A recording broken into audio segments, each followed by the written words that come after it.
Welcome back to our course on PowerPoint 2013. In this section we're going to start to look at the ribbon and toolbars, and in this section in particular we're going to concentrate on the ribbon. And the ribbon is very much the center of the interface between you and PowerPoint 2013. If you've used the ribbon before, you've maybe used a recent version of PowerPoint or another component of Office, then you'll understand the basic principle of the ribbon. But I should warn you that it has changed in Office 2013, and the first thing we're going to look at is what is probably the most significant aspect of that change. So I pointed out to you what and where the ribbon is earlier on in the course, and above the ribbon there is the quick access toolbar, and on the quick access toolbar one of the buttons has a pointing finger. To the right of that pointing finger there is a little drop down arrow, and if we click on that we are given the choice between mouse and touch. Now I'm currently in what we'll call mouse mode. If I click on touch and go into touch mode, watch what happens to that ribbon. Basically everything gets spaced out more. The ribbon has lots of little commands on it which we're going to talk about in a moment, but they're all spaced out more, and that is to give you room to touch those commands and those buttons with your fingertips rather than using the relative accuracy of clicking with a mouse. We're now going to look at the ribbon in detail, but you may want to go into the right mode for you first. So if you're using touch, go up to that drop down, go to touch. If you're using the mouse, click and go back into mouse mode. Now one thing to note about the ribbon is these little command buttons that I've talked about. They're all rather grey looking at the moment, and the reason they're rather grey looking is that we don't have a presentation open. So the first thing I'm going to do now is to open a presentation. Now once I have a presentation open, the situation changes, because now I can see that some of the buttons are dark and some of them are still grey. And basically the difference is that the ones that are dark, you can see the words on them, and the actual buttons themselves are basically black rather than grey. They are enabled. Now if you look at this button here, it says new slide. If I wanted to create a new slide, I would click that button, and at the moment I can create a new slide. I've got 3. If I clicked that, I'd get number 4. But all of the buttons here, this whole group of buttons here, they're all grey, and I can only use those when I have something selected. Normally I would have some text selected, because they're the buttons that are used to change the font in use on some text in a presentation. So the first thing to note is that some of these buttons are usable and some of them are not, and you can tell whether they are enabled, like these ones, or disabled, like these ones. We sometimes say disabled, we sometimes say greyed out. So what of the ribbon itself? Well, at the top of the ribbon you see these words: Home, Insert, Design, Transitions. At the moment you can see that Home is highlighted, and this is the Home tab. When we click on one of these, so in this case Home, we see a particular set of content on the ribbon. Now the content here is arranged into groups. And the first group, the group on the left here on the Home tab, is the clipboard group. Then we have the slides group, the font group, the paragraph group, etc. Now if I click on the next tab, the insert tab, I have different groups. I have slides, tables, images, illustrations, etc. And the design tab has its own groups, etc. So one of the features is we have all these tabs, and on each tab there are a number of groups. Now within the groups we have a number of different commands, and the commands take different forms. Some of them are very straightforward commands where you basically just click a button. I mentioned now new slide. That's actually a command that's in 2 parts. If you just click the top part, watch what happens here on new slide. All that happens is I get a new slide. Some of the other commands need quite a bit more work done on them. For instance, if you look at the clipboard group, in the bottom right hand corner there's a thing called a dialog box launcher, and if I click on that dialog box launcher, and you'll see that other groups have dialog box launchers as well, although not all groups do, What that does is to bring up either a dialog box or an additional panel, and we follow some instructions or make some selections in order to carry out whatever operation we need to carry out.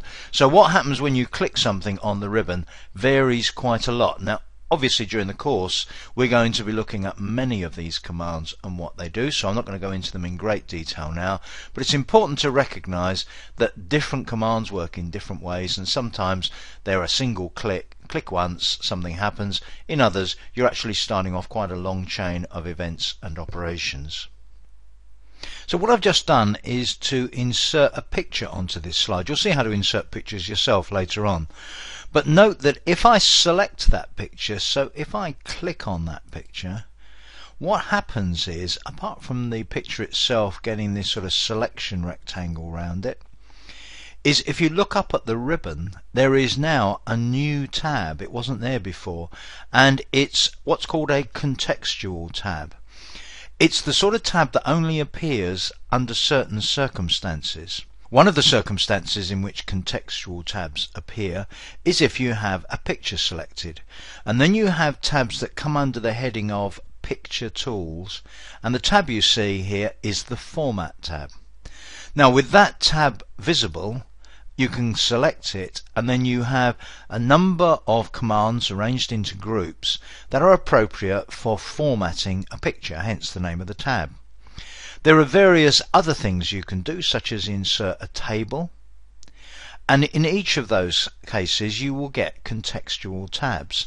So although we have a basic set of tabs, which are basically the ones from home to view, plus another one that we haven't seen yet, there are also in addition contextual tabs that appear depending on the situation that applies at that time.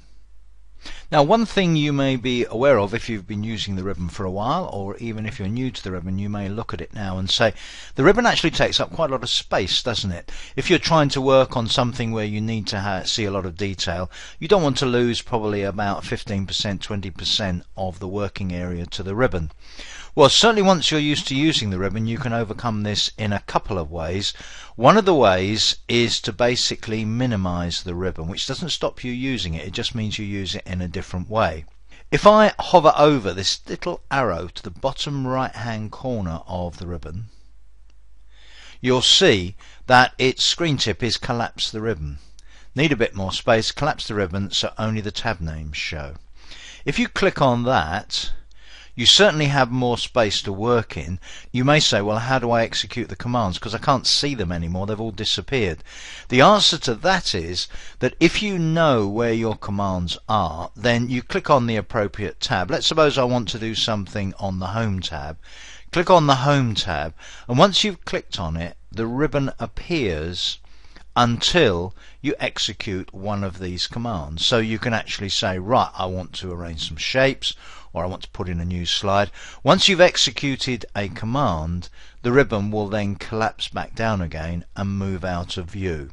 So that's one very good way of making more space available to work in PowerPoint 2013.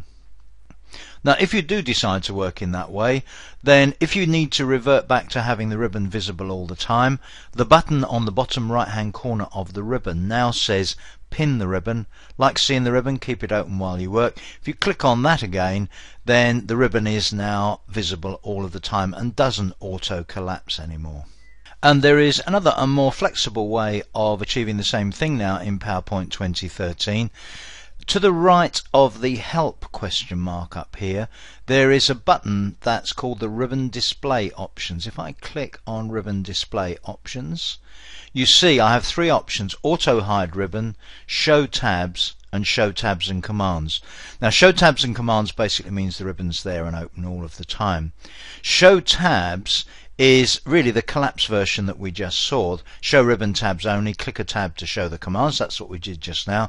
Now the third option, the top option, auto hide ribbon, is one where the ribbon is hidden all of the time, and there is then a button to click at the top of the application to show the ribbon again. Now, I can't actually show you that because the way that this works in PowerPoint 2013 is incompatible with the software that I'm using to record this course. But give it a try yourself. It's very straightforward. You click that option, you no longer see the ribbon or the tabs, but you do have a button that you click, very similar to the one that you can see now at the top of this little mini menu. You click that and then you can reset to one of the three options. Obviously, if you want to go back to just showing the tabs, you choose the second option, or the lower option if you want to show tabs and commands. If you're new to the ribbon, and perhaps if you're new to PowerPoint or PowerPoint 2013 at least, you may want to leave the tabs and commands visible for the moment. But as your skills, knowledge and experience grow, you may find that you know where the commands that you use are on the tabs, and you don't really need to see the full ribbon all of the time. The other thing to bear in mind, as we'll see later on and during the rest of the course, is that very often you can execute the commands you need without even using the ribbon. Let me show you a particular example of that. I've still got this slide with a picture. If I right click on the picture, what I see is a contextual menu, and that menu contains many of the commands and options that I may want to apply to this picture. Now, exactly what appears on the menu depends on what I right click on, hence the term contextual, but it will certainly cover the main things that I may want to be able to do to this picture. This means that I could use the contextual menu instead of the ribbon, for example, to change the size and position, or to go into formatting the picture in some way. Now, if you want to do the same thing with touch, note that if I were, say, outside the slide, so let me tap outside the slide with my finger. To select this picture, I just tap once to bring up the selection handles. If I now tap again, I bring up a mini toolbar. We're going to talk about mini toolbars later on, but at the right hand end of that there's a little drop down arrow. If I tap on the drop down arrow, then I get a contextual menu using touch. Now, the commands on that are different, but the principle's the same, and generally speaking you can achieve the same things by using this approach with touch. And again, this avoids the need to use the ribbon to perform the most common operations on this picture. So there's just one other thing to look at in relation to the ribbon before we move on. If I right click on the ribbon, one of the options is customize the ribbon. Click on customize the ribbon, and what you see is the PowerPoint options dialog with customize ribbon selected. Now, on this page you have on the right a panel, and that panel lists all of the main tabs at the moment. See, main tabs is selected at the top. Now, the home tab is first on the list, and within that we have a list of all of the groups on the main tab. So there's clipboard, slides, font and so on, as we saw earlier on. If I click on the plus sign next to a group, I can see the commands that are included in that group. And in some cases those commands are further subdivided or subcategorized. This is currently the default setup for PowerPoint 2013. The ribbon tabs that you can see here are the ones that appear by default. There is one standard tab that is not currently shown, and that's the developer tab. I mentioned to you earlier on in this section that one of the tabs you couldn't see, that's developer. If I wanted to show the developer tab, I would tick here and click on OK. The reason the developer tab is not shown by default in PowerPoint 2013 is because it's primarily associated with programming, with VBA, and therefore if somebody wants that, they're going to know that's what they need and they're going to enable it, and it can tend to be a little bit dangerous in the hands of people who perhaps aren't fully aware of what they might do with the developer tab. I'm going to uncheck it for now because we're not going to need it on this course. Now, as we've already seen, apart from those main tabs, there are other tabs such as contextual tabs. We saw earlier on, in fact you can just see it peeking out the top here, the format tab when you have an image, a picture selected. But the pattern's the same. Each tab can have groups on it and each group can have commands in it. The list of available commands is in this big long box on the left here. It's a very long list. This list is only popular commands. If you actually look at all commands, you would see that in PowerPoint 2013 there are many commands. And you can create your own tab. There's a button down there, New Tab. On your tab you can create a new group. You could rename that group, and you can move commands from the list on the left into your group or into your groups on your tabs. So you can basically build up your own sort of extension to the ribbon. Now, that is outside the scope of this course. I really wanted to show you that this is possible without going through in any detail how to do it. If that is going to be of value in the future, then it's certainly something you can look up on the internet, or in fact if you look at the PowerPoint help, it gives you some good information about how to do that. One of the areas, one of the situations where I think this can be very useful is if you routinely use a particular combination of commands when you're doing the work that you do, and those commands are on different ones of the standard tabs.